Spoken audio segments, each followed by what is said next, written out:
I want to say a few words about one of the loveliest and most useful plants I know, the hazel.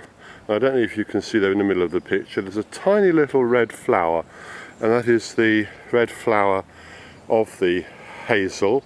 Most people are familiar with the catkins, which are the male parts of the plant.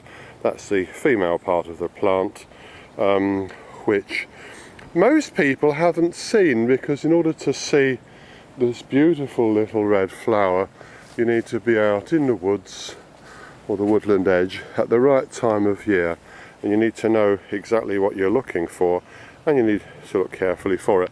The catkin, of course, is much more widely known because it's very visible, and it's a lovely thing to see the catkin.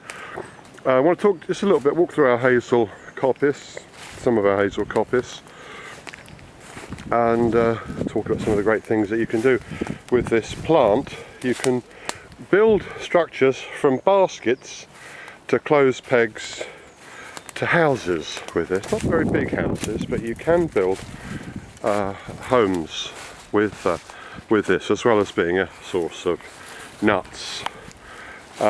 This hazel plantation was planted by us and some friends about 12 years ago. It is a coppice plant.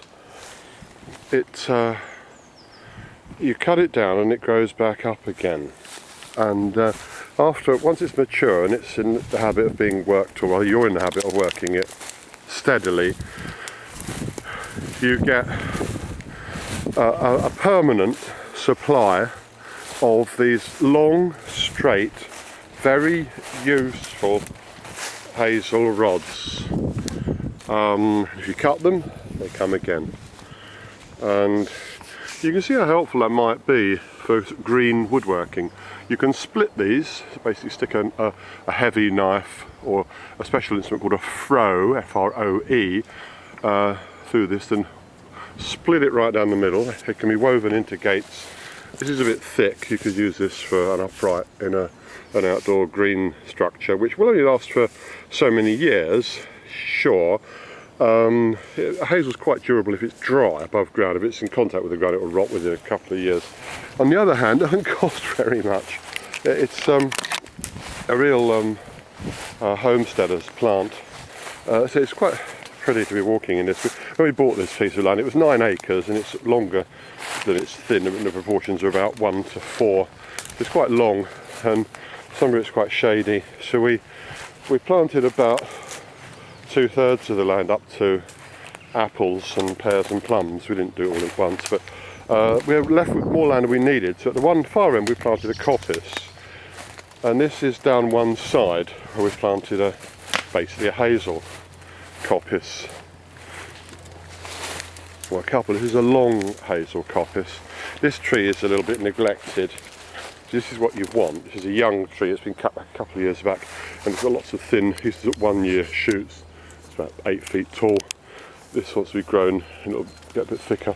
This is when it's grown a little bit long, and this isn't quite so much use. I mean, this nice piece might be. See how lovely long and straight it grows. You can use this for all sorts of purposes. But we'll be sawing this down and favouring these.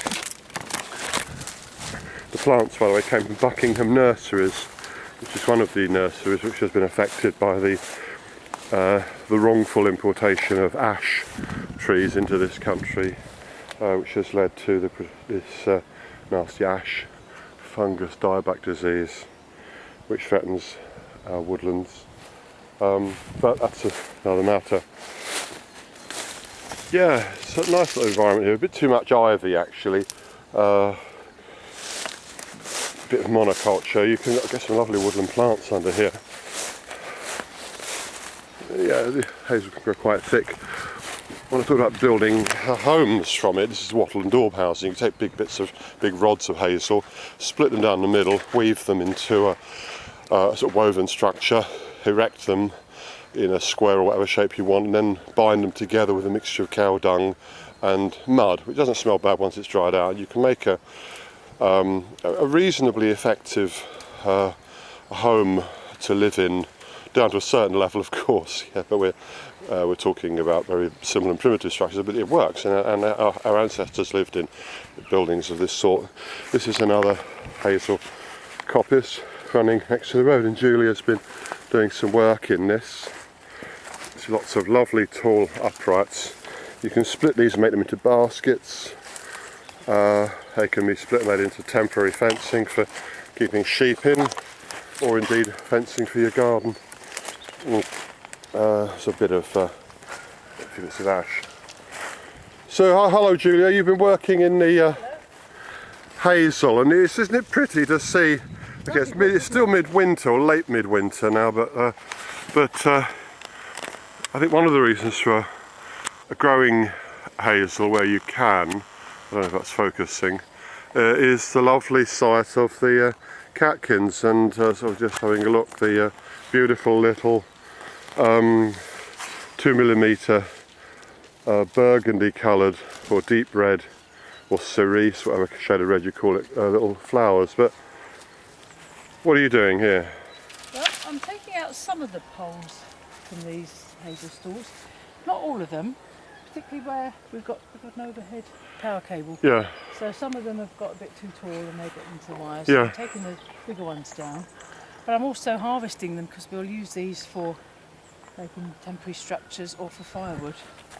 And we want to keep these hazel stalls productive, so we don't want too many thick pieces. And something like this, they're getting a bit too thick when they get like this, so I want to remove those. You got any use for that?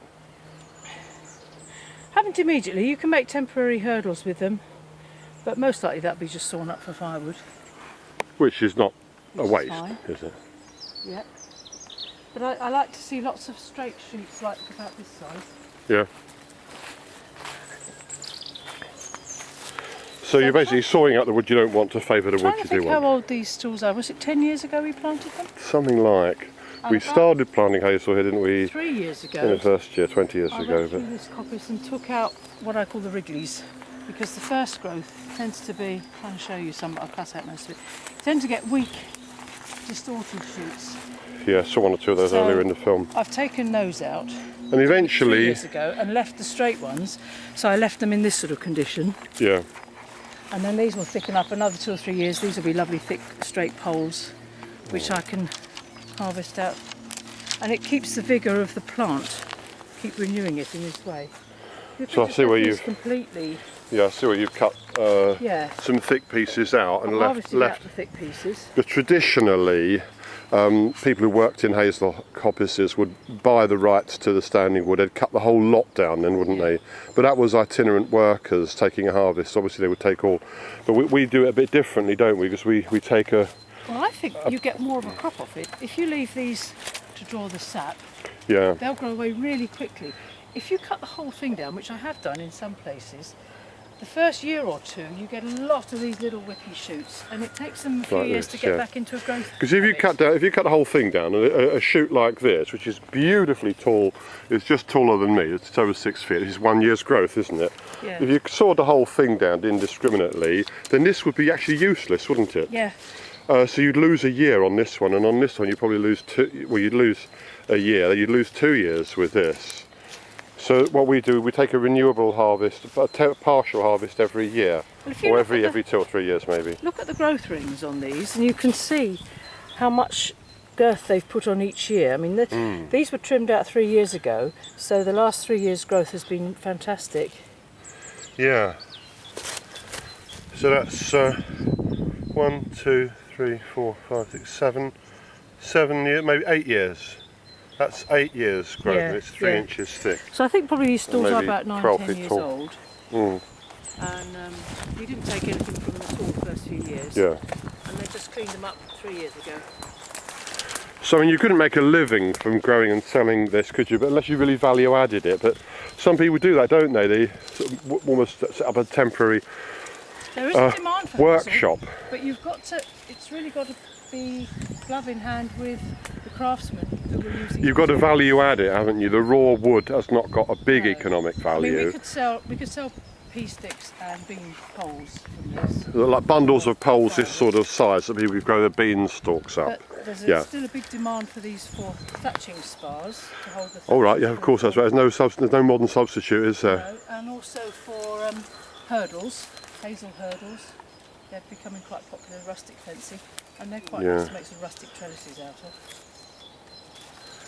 And all sorts of other stuff. I mean, like rolling pins and clothes pegs and Yeah, it's quite an easy wood to dibbers plant, and it's not planter. very long lasting wood, and you certainly can't Yeah. keep it outdoors. It doesn't for tolerate time. being kept wet, does it? No. But I think we grow it. Well, partly, you know, we weren't going to plant apples on this piece of earth here. We owned the wildlife. Obviously comes here. But I think apart from anything else, so I think we grow it for beauty, don't we? Yeah. Because we can. So anyway, that's just a little bit. Oh, did I mention hazelnuts?